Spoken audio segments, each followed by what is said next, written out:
Excelente día tengan todos y cada uno de ustedes que están visualizando las clases en línea de Instituto de Educación Avanzada.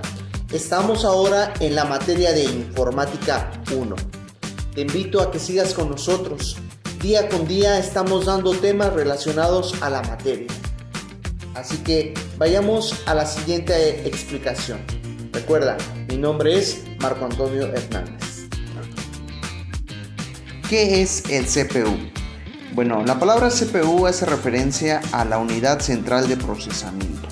Cuando hablamos de la CPU nos referimos al microprocesador interno de nuestro ordenador, aunque también hay gente que usa ese término de forma incorrecta para referirse al conjunto del PC.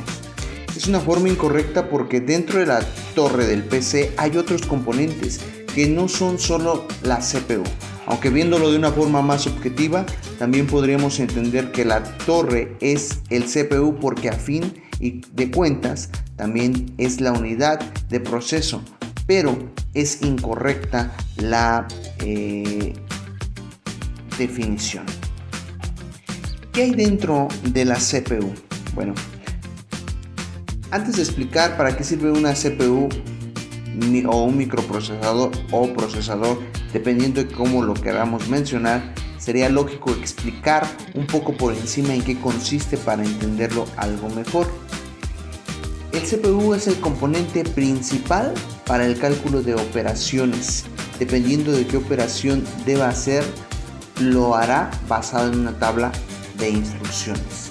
A esto se le llama unidad aritmético-lógica, que es capaz de realizar miles de millones de operaciones en un segundo. Un ejemplo podría ser la suma, la resta, la multiplicación. Esta capacidad de aceptar diferentes tipos de instrucciones y ejecutarlas es lo que hace capaz de funcionar nuestro ordenador. También podemos identificar lo que es la memoria RAM. Es una memoria de acceso aleatorio donde se almacenan los programas y datos del usuario. Los programas se escriben con un lenguaje que traduce para que el procesador pueda hacer los cálculos y procesar los datos que hacen posible que esto funcione. También gestiona el control de las puertas de entrada y salida hacia otros dispositivos, como pueden ser las tarjetas gráficas o el GPU. También podemos resaltar lo que es la memoria ROM. Esta memoria es solo de lectura, por lo tanto dicha información puede ser consultada, pero no modificada ni borrada. En esta memoria se almacenan las instrucciones de arranque y funcionamiento general de la computadora. Sin una CPU, muchachos, no se podría leer nada. Esta unidad comprueba el sistema operativo, las instrucciones de otros componentes y todas las aplicaciones. Recibe constantemente las señales de usuario y las acciones de los programas. Aunque la lectura no es su única función, ya que también se encarga de generar información de salida que se puede ver en la pantalla o que se almacena en las aplicaciones. Otro de los aspectos en la cual funciona el CPU es por medio de una frecuencia llamada Hertz. El Hertz es utilizado mundialmente como elemento de referencia para medir frecuencias de las unidades de tiempo en diferentes áreas y campos científicos, siempre que se hable de eventos periódicos. Al hablar de Hertz, esto equivale a un ciclo por segundo. ¿Qué quiere decir esto? Que vamos a dar un evento periódico o repetitivo. El ciclo comprende aproximadamente de 10 vueltas por segundo. En el caso del CPU se habla de 1 GHz, que es 1000 millones de veces por segundo. Sabemos entonces que un procesador se encarga de llevar a cabo y ejecutar las instrucciones de los programas que están cargados en la memoria RAM. Por él pasan prácticamente todas las instrucciones que son necesarias para realizar las típicas tareas en nuestro PC, como navegar, escribir, ver fotografías, etc. En el apartado físico, un procesador es un circuito integrado formado por millones de transistores que forman puertas lógicas para dejar pasar o no los bits de datos en forma de energía sin más. Pues este pequeño chip alberga en su interior distintos módulos que podemos llamar núcleos, además de otros elementos que ahora no vamos a hablar.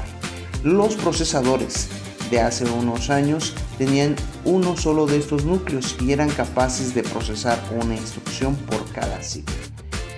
Y como lo mencionábamos, estos ciclos, entre más hertz o en este caso gigahertz tengan, más instrucciones podremos hacer por segundo. Ahora, no solamente tenemos un núcleo, sino varios. Cada núcleo representa un subprocesador, es decir, que cada uno de estos subprocesadores ejecutará una de estas instrucciones, pudiendo así ejecutar varias de ellas en cada ciclo de reloj con una CPU de varios núcleos. Si tenemos un procesador de 4 núcleos, podremos ejecutar 4 instrucciones de forma simultánea en un solo lugar. Veamos también qué son los hilos de procesamiento, o también conocido como threads. Son conocidos como subprocesos, no forman parte física del procesador, no al menos en lo que se refiere a más cantidad de núcleos o algo así por el estilo. Podemos definir un hilo de procesamiento como el flujo de control de datos de un programa.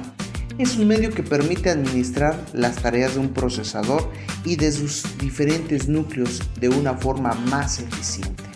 Gracias a los hilos, las unidades mínimas de asignación, que son las tareas o procesos de un programa, pueden dividirse en trozos para así optimizar los tiempos de espera de cada instrucción en la cola del proceso. Hablemos de la tecnología hiperthreading. Esta se basa en duplicar las unidades lógicas de cada núcleo del procesador, de manera que cada una de ellas puede acceder a operaciones diferentes en la cola de instrucciones, pero manteniendo un único cuerpo de proceso. Un ejemplo sería estar sentado en una mesa y disponer de 2 o 3 o 4 brazos para tomar cosas que tengamos en ese momento. Hablemos de los sockets. Es un tipo de zócalo electrónico instalado en la placa base que permite conectar el microprocesador sin soldarlo. De esta manera se puede sacar sin problema para repararlo o cambiarlo por otro si así se desea. ¿Qué te pareció el tema del día de hoy? ¿Interesante? ¿Habías escuchado algo relacionado a lo que viste el día de hoy? Bueno, te invito a que no faltes en estar visualizando día con día las clases que estamos transmitiendo. También recuerda pasar a la plataforma. Ahí vamos a dejar las actividades relacionadas al tema que estamos impartiendo día con día. Gracias por tu atención. Nos vemos en la próxima emisión.